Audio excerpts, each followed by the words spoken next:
আল্লাহ রাব্বুল আলামিন এই মুশরিকদের বাড়িতে আর এই মুশরিকদের কবরে যেন আল্লাহ আগুন জ্বালিয়ে দেয়। কিসের জন্য এত বড় দোয়া করলেন আল্লাহ পাকের রাসূল? এত বড় বদদুয়া কেন দিলেন? কি কারণে দিলেন? তো দুশমনেরা একটি মাত্র নামাজকে ঢিলা করে দেওয়ার জন্য এত বড় বদদুয়া করলেন।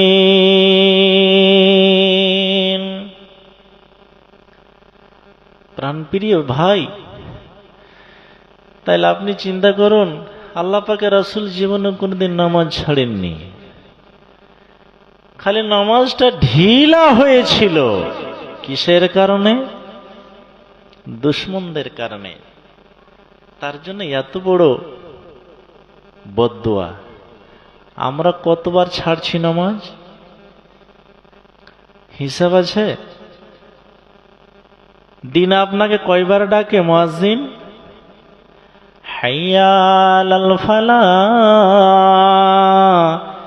হাইয়া আলাল ফালাহ। মিনার হতে ভাসিছে আজান, মিনার হতে ভাসিছে আজান, হাইয়া আলাল ফালাহ। লাঙ্গল ফেলিয়া মসজিদে চলো, ভুলবে মনের জ্বালা রে, ভুলবে মনের জ্বালা। মিনার হতে ভাসিছে আজান, হাইয়া আলাল ফালাহ। লাঙ্গল ফেলিয়া মসজিদে চলো, ভুলবে মনের জ্বালা রে, ভুলবে মনের জ্বালা। আওয়ারা মনের হিসেব করো কোষে, আওয়ারা মনের হিসেব করো কোষে, পায়েতে লাগাও রসা।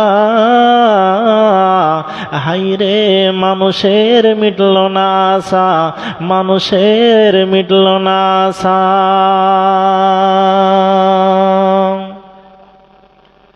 আপনাকে ডাক দেয় মুয়াজ্জিন, কি বলে? হাইয়া আলাস সালাহ। এসো সলাতের দিকে আগিয়ে আসো, এসো সলাতের দিকে আগিয়ে আসো। তারপরই বলছেন হাইয়া আলাল ফালাহ। এসো কল্যাণের দিকে আসো, কল্যাণের দিকে আসো, কামিয়াবির দিকে আসো। কিন্তু হতভাগা মুসলমান, আমরা সলাতের দিকেও আগিয়ে আসি না, আমরা কামিয়াবের দিকেও আগিয়ে আসি না।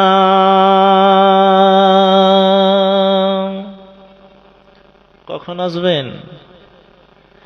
আমাদের দিলকে তো উল্টা আছে, আমাদের অন্তরটাকে আল্লাহ উল্টে রেখেছেন কিছু কিছু মানুষের।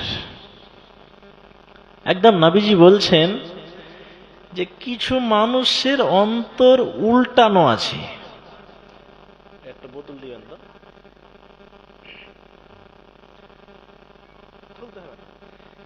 এটা একটা বোতল, বুঝাবার জন্য বলছি, বুঝাবার জন্য বলছি আপনাকে যে কিছু মানুষের দিল উল্টানো আছে। এটা একটা বোতল দেখতে পাচ্ছেন। আমি যদি এই ঠিপিটাকে খুলে এইভাবে ধরে থাকি উল্টিয়ে, আর আটলান্টিক মহাসাগরের যত পানি আছে সমস্ত পানি যদি এর ভিতরে ঢালি, এর উপরে পানি ঢুকবে? বুঝে সুঝে উত্তর দিবেন। পানি ঢুকবে? ঢুকবে না। কেন? উল্টানো আছে। আপনি জগ হোক, বদনা হোক, গ্লাস হোক, উল্টে যদি রাখেন, ওর ভিতরে যতই আপনি পানি ঢালেন, ফারাক্কার ব্যারিজের যত পানি আছে সম্পূর্ণ যদি আপনি ঢেলে দেন, তবু এটি ঢুকবে না, কারণ এটা উল্টানো আছে। ঠিক সেই রকমই কিছু মানুষের অন্তরকে উল্টানো আছে, যার জন্য আপনি যতই এদেরকে কোরআনের কথা, দ্বীনের কথা, নসিহতের কথা, ভালো কথা বলেন, এদের অন্তরে ঢোকে না। কেন? সিধা করলেই হবে। তাহলে আপনাকে কি করতে হবে? বুঝতে হবে আমরা বুঝি, কিন্তু আমরা বুঝে বুঝতে পারি না, কারণ যে আমাদের অন্তরটাকে আল্লাহ রাব্বুল আলামিন উল্টে রেখেছে। কখন আল্লাহ সোজা করবে আল্লাহু আলাম।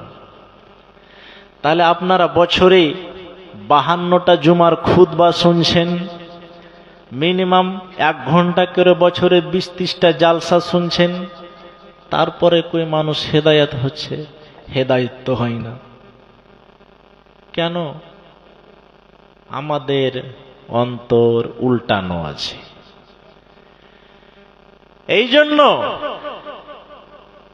হযরতে আলী রাদিয়াল্লাহু তাআলা আনহু একটা কথা বলেছিলেন। তিনি মৃত্যুর পূর্বে 3টা কথা বলেছিলেন। কি বলেছিলেন? তো তিনি বলেছিলেন, ইয়াহাসাতাত তারিক, হায়রে আমার সেই লম্বা রাস্তা, সেই রাস্তা আমাকে পার হয়ে যেতে হবে। হায়রে আমার জঙ্গলি রাস্তা, সেই রাস্তা আমাকে পার হয়ে যেতে হবে।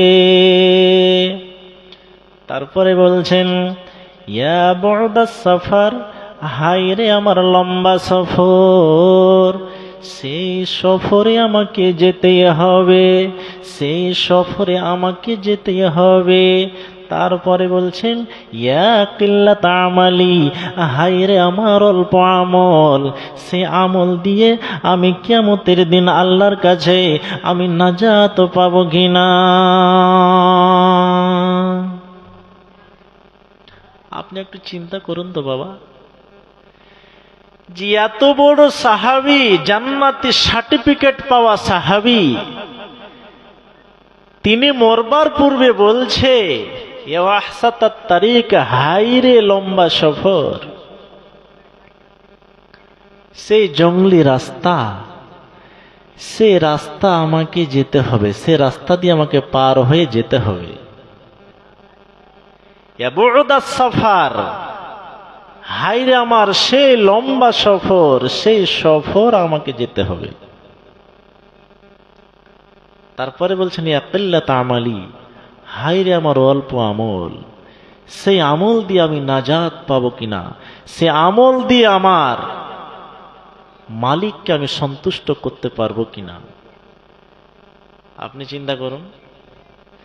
তাইলে যেই সাহাবী জান্নাতের সার্টিফিকেট পাওয়া সাহাবী, তিনি যদি বলেন যে হায়রে আমার অল্প আমল, তাহলে আপনারাকে অনুরোধ করে বলছি, আপনারা এতটি লোক আছেন, আপনাদের কি করা উচিত?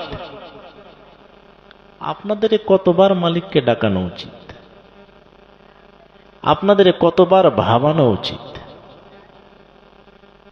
ভাববেন কখন?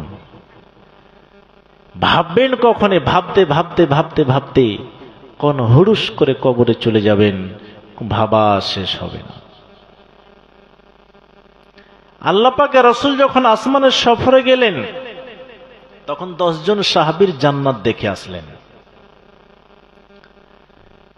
10 জন সাহাবীর জান্নাত দেখে আসলেন।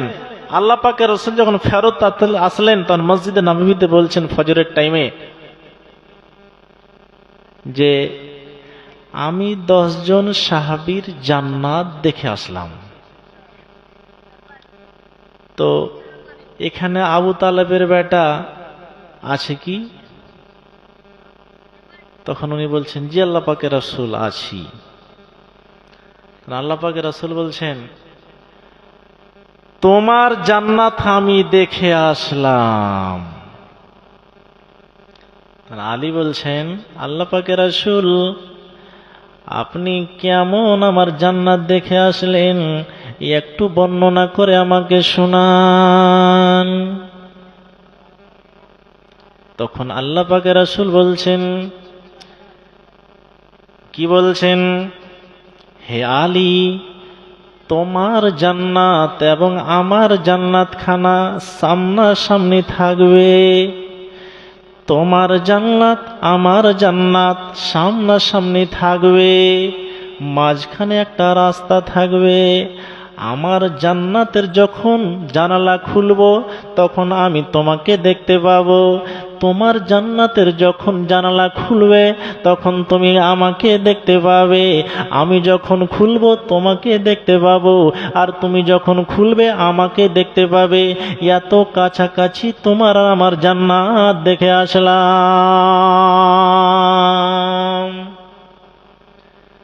জান্নাতি সার্টিফিকেট পাওয়া সাহাবী তিনি আফসোস করে বলছেন, আকিল্লাত আমালি, হায়রে আমার অল্প আমল। তাহলে আমাদেরকে কত আমল করতে হবে? আমাদেরকে কত আমল করতে হবে? হযরতে ইব্রাহিম আলাইহিস সালাতু ওয়াস সালামকে আল্লাহ রাব্বুল আলামিন বলেছেন উম্মাত। কেন বলেছেন? কিসের জন্য বলেছিলেন? তার ঈমান কত যে 1,00,000টা মানুষের ঈমান যতখানি হবে হযরতে ইব্রাহিম আলাইহিস সালাতু ওয়াস সালামের একাই ঈমান অতখানি। তার জন্য আল্লাহ রাব্বুল আলামিন বলেছিলেন উম্মাত। এত বড় ঈমানদার ব্যক্তি তিনি দেখতে পাবেন কিয়ামতের দিন ওই জাহান্নামের গর্জন। তখন তিনি কি বলবে? তখন তিনি বলবে লা ইয়াজুসু আলা রুকবাতাইহি, হাঁটু দুটাকে জমিনে গেড়ে দিয়ে, হাঁটু দুটাকে জমিনে ফেলে দিয়ে মালিক আল্লাহর কাছে ফরিয়াদ করে বলবে, ইয়া রব্বি লা আসআলুকা আল ইয়াউমা গায়রি, হে পারওয়ারদিগার আল্লাহ, আমি আজকে নিজের জন্য দোয়া চাই না, আমি আজকে নিজের বেটার জন্য দোয়া চাই না, আমি আজকে নিজের বাপের জন্য দোয়া চাই না, আমি নিজের মায়ের জন্য দোয়া চাই না, আমি আজকে দোয়া চাইছি মালিক রে আমার, এই যে জাহান্নাম দেখতে পাচ্ছি, এই জাহান্নাম যেন আমাকে